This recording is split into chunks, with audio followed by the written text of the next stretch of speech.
بيبدأ فيلمنا مع مشاهد من أحداث بحيرة فيكتوريا خلال أجازة الصيف، وبيكون في حفلة وفيها بنات وشباب وبيرقصوا في المية وبيكونوا كلهم سكرانين، وده طبعا قبل ما تهجم الأسماك عليهم وتتحول البحيرة للون الأحمر. وبينتهي مشهد الصيف اللي فات وبننتقل للحاضر، وبنعرف هنا إن البحيرة دي مهجورة وكل حاجة فيها متبهدلة حتى القوارب. وبعدها بنشوف 2 رجالة من رعاة البقر نازلين البحيرة علشان يسحبوا بقرة ميتة عايمة على وش المية وبيخرجوها من البحيرة، لكن وهما بيسحبوا البقرة من المية بالخطاف بيحسوا بحركة جواها وخمنوا ان اللي جواها ده بيض سمك، وعلشان يتأكدوا طلع واحد منهم ولاعة علشان يشوف كويس. وفي نفس الوقت كان التاني ضرب كبسولة عملت انفجار. وفي الوقت ده أسماك الجيران المفترسة بتهجم عليهم من كل ناحية، وقبل ما الأسماك تجرهم تحت المية مسك واحد منهم سمكة، لكن في لحظات كان السمك شده لتحت المية وما بقاش ليه أي أثر ولا هو ولا صاحبه. والمشهد بيتنقل بينا الإعلام في التلفزيون، وواضح إن في شخص بيقوم بحملة إعلانية علشان يعيد الحياة للبحيرة من جديد،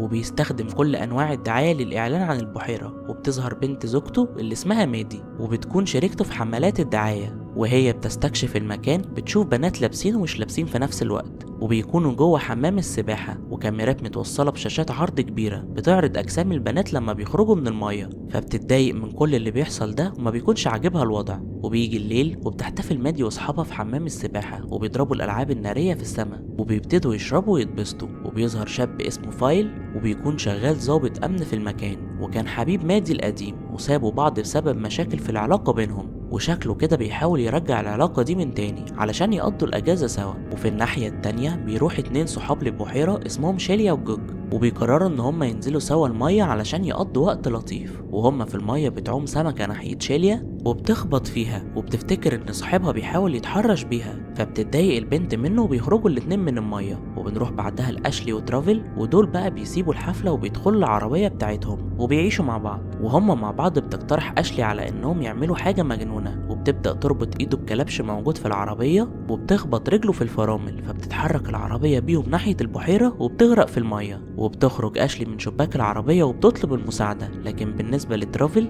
بتهجم عليه أسماك البيرانا المفترسة وبيموت. وآخر حاجة شافتها منه كانت دراعه، وبدأت العربية في الغرق وأشلي بتصرخ علشان حد ينقذها، لكن مفيش أي حد بيسمعها والسمك بيهجم عليها وبيموتها. وتاني يوم بتحس مادي بالقلق من غياب أصحابها وبتسأل عليهم كل اللي كانوا موجودين في الحفلة. وفي الوقت ده كان بيتم تنظيف المنظمة اللي جنب حمام السباحة علشان بيستعدوا للحفلة الكبيرة. وفي الناحية التانية باري بينظف الاستراحة لكن بشكل مختلف يلفت النظر، وبتطير ورقة زبالة في الهواء وبيودي في اتجاه شوكة التنظيف وبيمسكها. وفي البحيرة بنشوف ان هم طلعوا عربية أشلي وترافل من المية وبيكونوا طبعا ملهمش اي اثر. وبيلاحظ الضابط ان الكلبشات مربوطة في عمود، وبتقلق شيليا اكتر على صاحبتها وبالذات لما بتتصل عليها وبتلاقي تليفونها مغلق. وبعدها شيليا بتقعد على البحيرة وبتكون منزلة رجليها في المية، وبتيجي مادي تقعد معاها وكانت بتطمنها وبتحس اسماك البيرانا بوجودهم فبتتحرك ناحيتهم بقوة وبتبتدي تضرب الممر الخشبي، وده بيتسبب ان شيليا تقع في المية، لكن مادي هنا بتنقذها وبتخرجها من المية. وفجأة بيتقسم الممر الخشبي لنصين، وبتحاول شيليا هنا ان هي تجدف بايديها لحد لما توصل لصاحبتها وبتشدها برجليها على الرملة.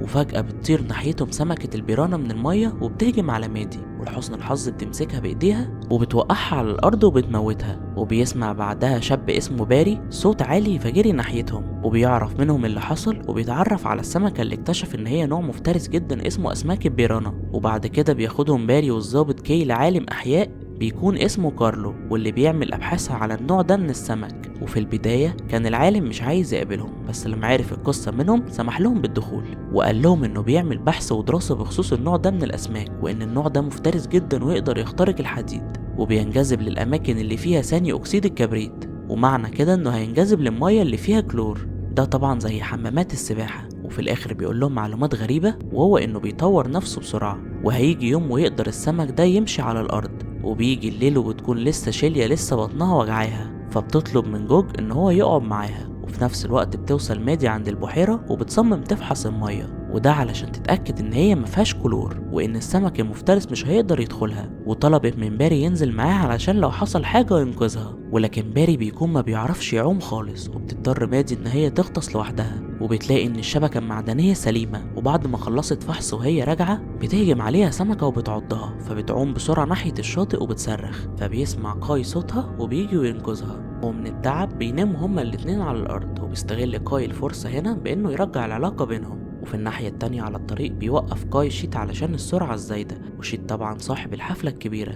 وكان عايز يتأكد ان كل حاجة تمام، فبيديله ظرف فيه فلوس، رشوة يعني، وكاي بياخده منه. وبنعرف ان كاي بيجهل غلطات لشيت كتير مقابل الفلوس. بس قبل ما يمشي شيت بالعربية كاي سلمه مخالفة السرعة، فبيستغرب شيت منه فبيقوله ده حق وانا خدت حقي. وبنروح لغرفة في فندق قدام الحديقة المائية، وبنلاقي ديفيد بيعزف على الأورج وبيحاول يعمل أغنية رومانسية لبنت معاه في الأوضة، وبيتلخبط في اسمها وطلع اسم صاحبتها التانية اللي كانت معاها. وبيروح ديفيد عامل النطة الجامدة وهو بيشرب. وفي مكان الحفلة اتجمع ناس كتير علشان تقضي اجازتها، وبينهم راجل اسمه فالو، وكان موجود الصيف اللي فات وقت ما هجمت الاسماك المفترسة على الناس، ولكن من حسن حظه انه قدر يهرب بنص جسمه اللي فوق. وبيكون معاه شاب بياخده وبيروح عند حمام السباحة، وبيحاول هنا فالو انه يتغلب على نفسه وينزل المية لكنه ما بيقدرش، وبدأ يتعصب ويلوم نفسه. وبعد كده طلع زهقه في صاحبه وقعه في المية. وعلى المسرح بيتم تقديم ديفيد للجمهور، وبيخرج من ورا ستارة من الورق،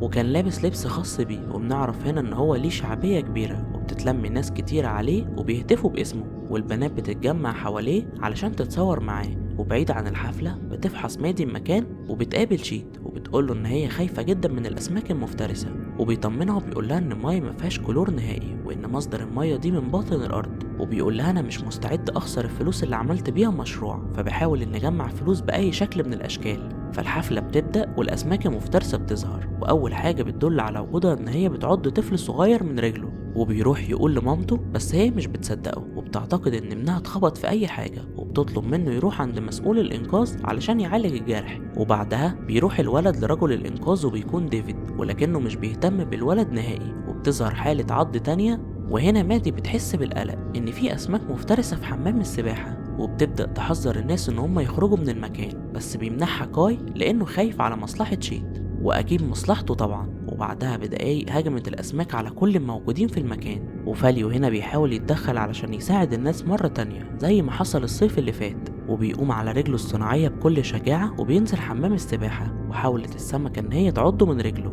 لكن رجله الصناعية حديد وفي الحقيقة بتكون مسدس رشاش، وبدأ يضرب السمك. وجي وقت ديفيد انه يلعب دور المنقذ، وبيقرر انقاذ طفل صغير من المية، وبيجري ناحية الولد وبيخرجه من حمام السباحة. وهنا شيت بيستوعب حجم المشكلة اللي وقع فيها، فبيقرر ان هو يهرب وياخد معاه صندوق الفلوس. وهو بيجري بيقابل طفلة صغيرة بتعيط علشان امها، وبيديها فلوس كتعويض، وده علشان يريح ضميره. وبعدها بيركب عربيته بسرعة وكان متوتر، وبسبب التوتر والقلق ما خدش باله ان في سلوك محاطة بالمكان، وبتقطع راسه وبتطير في الهواء وبتقع في حمام السباحة. وهنا بيحاول باري وصاحبه ان هما يتخلصوا من السمك، فبيدخلوا غرفة التحكم وشغلوا الشفاط، وده علشان يشفط المية من حمام السباحة. واستمرت مادي في انقاذ الناس اللي في حمام السباحة، وفي الوقت ده كان الشفاط اشتغل وبدأ يسحبها لتحت، وكان بيحاول كاي ان هو يساعدها لكنه بيخاف على نفسه من السمك، وقرر ان هو يتخلى عنها وبيهرب. وبيشوفها هنا باري وهي بتغرق، وبرغم من انه مش بيعرف يعوم لكنه قرر انه ينزل وينقذها، بس حس ان هو هيغرق فخرج من المية وجري ناحية الشوكة اللي كان بيستخدمها. وفي اللحظة اللي بتهجم سمكة على مادي كانت الشوكة في طريقها للسمكة وبترشق فيها، وبعدها بينزل باري وبينقذها وهو رابط نفسه بحبل، وهي كمان كانت مغمى عليها، فبيديها هنا قبلة الحياة وبتفوق بعدها مادي وبتحضنه وبتشكره ان هو انقذها. وهنا كاي حس بخيبة امل لانه معرفش ينقذها، وبيحاول يعمل بطل وينقذ اي شخص في حمام السباحة، وده طبعا علشان يبان قدامها ان هو بطل وموجود في المكان ومهربش، ولكن شكله كان وحش قوي وهو طالع من المية وشايل نص بني ادم على ايده. وفي غرفة التحكم بيك بيحاول يصب الكلور في الانابيب، وبعدها بيرمي عود كبريت وده بيسبب انفجار ضخم وبيخلي معظم الاسماك تطير في الهواء، ومن بين الحاجات اللي بتطير الشوكة بتاع باري وبتقع على راس كاي. وفي النهاية بيتصل عالم الأحياء بمادي وبيقول لها السمكة طورت من نفسها بشكل كبير وبدأت تمشي على الأرض. وفي نفس الوقت ده بيقف طفل وبيحاول يصور السمكة، ولكن فاجأتهم السمكة بأن هي طارت وقطعت راس الطفل ده بكل سهولة. وديفيد بيشوف اللي حصل من بعيد وبيقول للطفل ده في باله كده تصدق ان انت غبي. وبكده بيكون فيلمنا خلص. ما تنساش لو عجبك الفيلم تعمل لايك وتشترك في القناة وتفعل زر الجرس، وده علشان يوصلك إشعار بكل أفلامنا الجديدة. أشوفكم على خير في فيلم جديد. سلام.